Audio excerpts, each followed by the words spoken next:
할렐루야. 출애굽기 21장 말씀 함께 나누겠습니다. 우리가 20장에서 하나님의 율법을 배웠습니다. 하나님께서 이스라엘 백성에게 율법을 가르쳐 주십니다. 율법을 왜 가르쳐 주시냐? 너희는 내 백성이다. 하나님의 백성은 하나님의 법을 따라야 한다라는 거죠. 율법이 가장 큰 법이고 그 밑에 미시파트다, 율례를 다시 가르치는 겁니다. 율법의 다음으로 21장에서는 율례에 대해서 가르치는데 1절에 보시면 내가 내 백성 앞에 세운 율례는 이러하니라 했습니다. 하나님의 율법 반드시 지켜야 될 가장 큰 법을 주시고 삶에서 그들이 살아가면서 생길 수 있는 문제들에 대해서 또한 율례를 가르쳐 주십니다. 이제 율례는 미시파트인데 철저하게 공의와 자비가 같이 있다.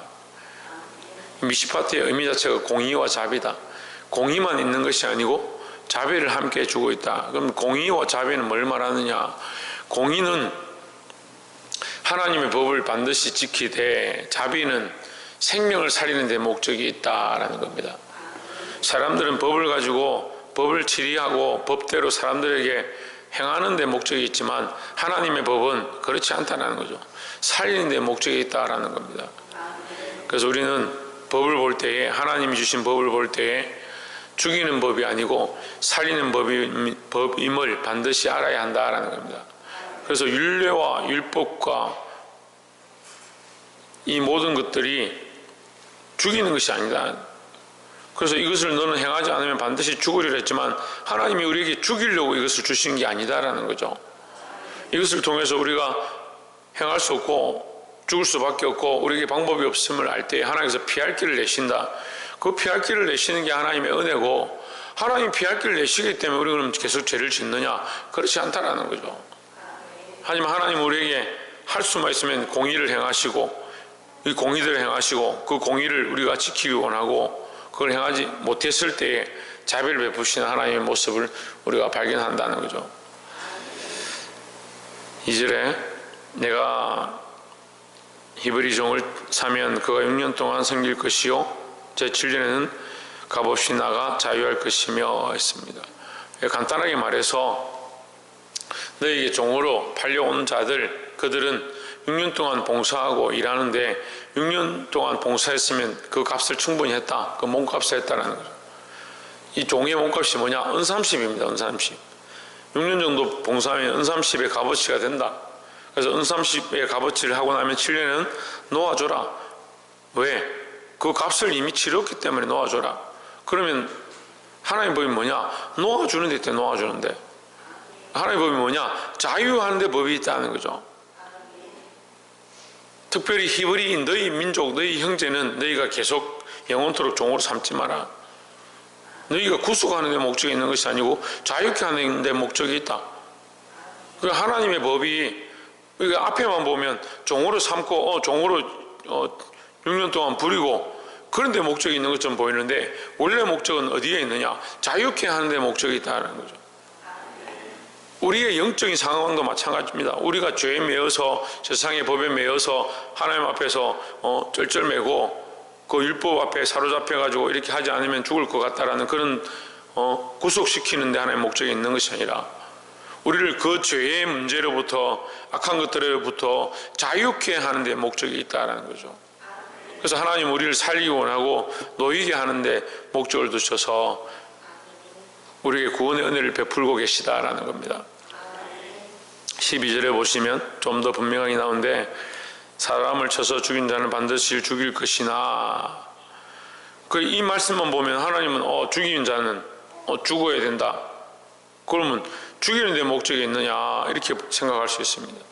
근데 하나님의 방법은 죽이는 데 있는 것이 아니다. 13절에 만일 사람이 계획함이 아니라 나 하나님이 사람을 그 손에 붙이면 그가 위하여 한 곳을 정하리니 그 사람이 그리로 도망할 것이며.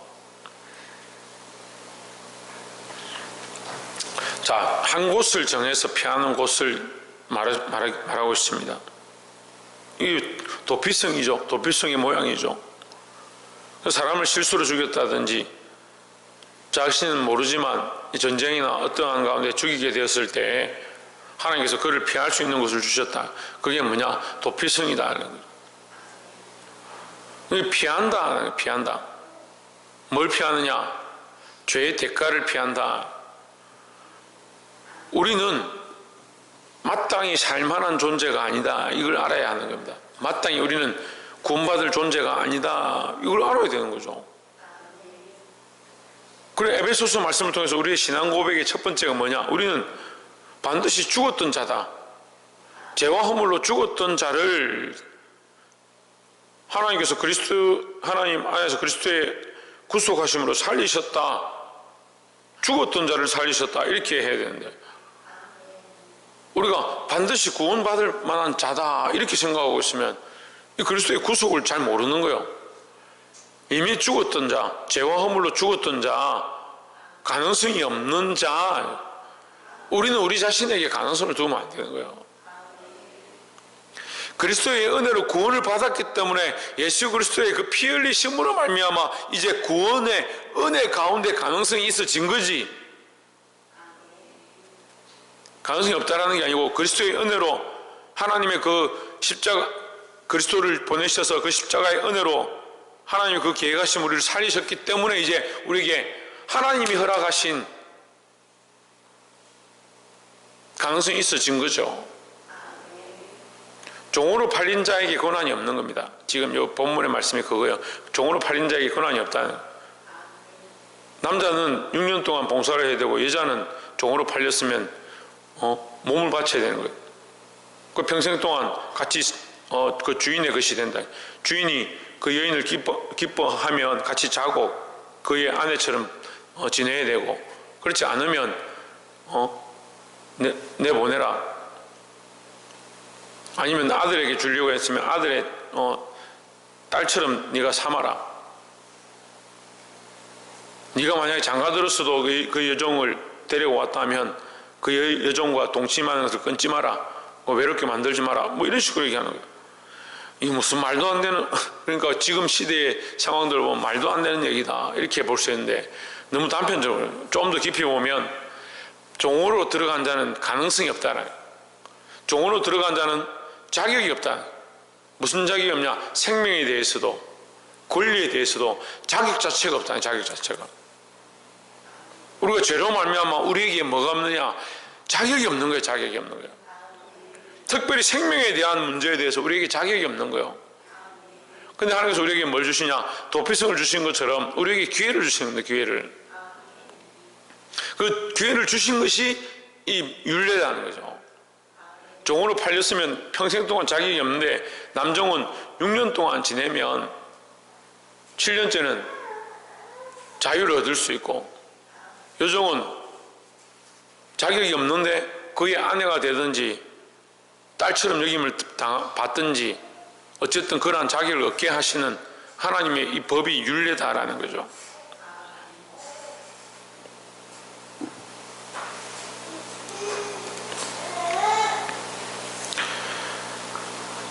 (23절에) 그러나 다른 해가 있으면 갑대 생명은 생명으로, 24절에 눈은 눈으로, 이는 이로, 손은 손으로, 발은 발로, 25절에 대은 것은 대음으로, 상하게 한 것은 상함으로, 때린 것은 때림으로 갚을지니라 했습니다.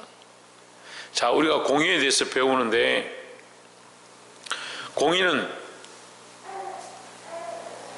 행한 대로 갚아주는 겁니다. 행한 대로. 우리가 왜 가능성이 없느냐? 생명에 대한 것은 생명으로 갚으니까 우리에게 우리가 살만한 자격이, 우리에게 이 죄로 말미암아 죽을 수밖에 없는 존재들이 우리가 우리를 살릴 자격이 있느냐? 자격이 안 된다는 거죠. 생명을 생명으로 갚아야 하는데 갚을 만한 자격이 안 된다는 겁니다. 그러니까 누가 갚으시냐? 예수 그리스도께서 갚으시는 거예요.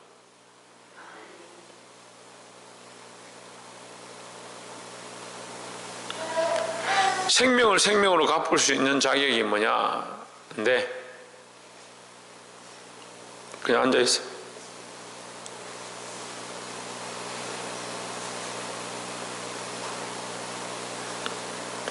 생명을 생명으로 갚을 수 있는 자격이 누구에게 있느냐?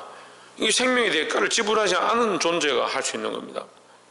그 소가 사랑을 받아 죽였는데 소를 주겠다 말이 됩니까? 보십시오. 소가 만약에 사랑을 받아 죽였는데 내가 소가 받았으니까 소를 내가 너희한테 줄게, 이게 값이 안 되잖아요. 심지어는 뭐라고 하냐면 소가 만약에 사랑을 받으면 소도 주고 니도 줘라 하면, 그러니까 생명의 대가를 지불하는데 자격이 안 되는, 우리가 우리를 살리기에는 우리 자신 자체가 자격이 안 된다고요. 그게 하나님의 공의는 생명을 갚되 생명으로 갚는데 죄가 없는 생명을 갚아야 되는 겁니다. 이것이 하나님의 법이다라는 거죠. 이게 하나님의 공의다라는 겁니다. 그래서 이 말씀을 보면 우리가 자격이 없는데 누가 우리를 위하여 희생하셨냐? 예수 그리스도께서 우리를 위해 희생하셨다는 거죠. 그리스도께서 우리를 위해 희생하셨기 때문에 우리가 살 수 있다는 겁니다. 이 그리스도의 희생으로 우리가 하나님의 공의, 그것을 만족해하고 살 수 있다는 이 사실을 늘 깨달아 알기를 주의 이름으로 축복합니다. 30절에 그렇게 하면 지가 이제 뒤로 나간다고 생각하는 거예요.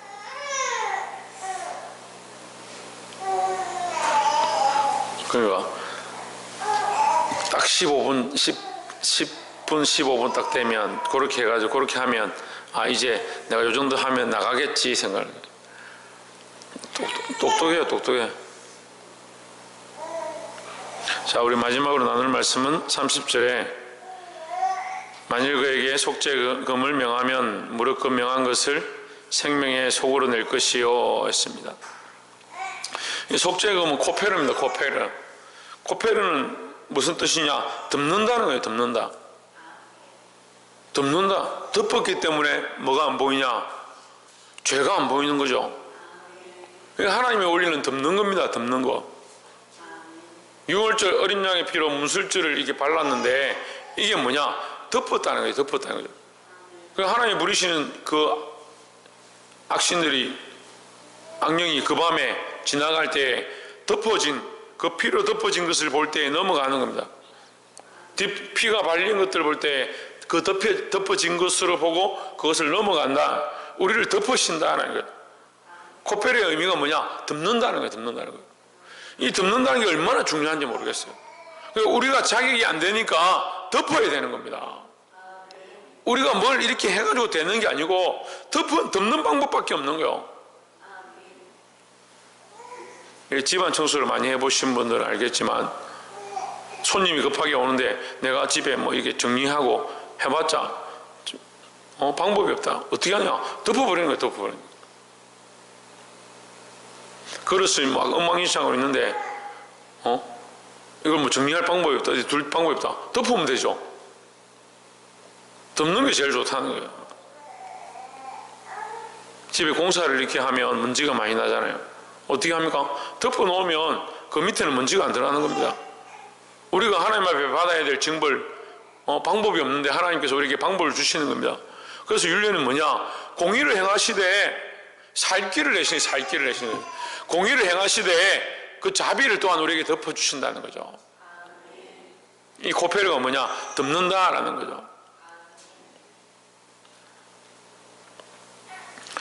31절에 아들을 받든지 딸을 받든지 이 율례대로 그의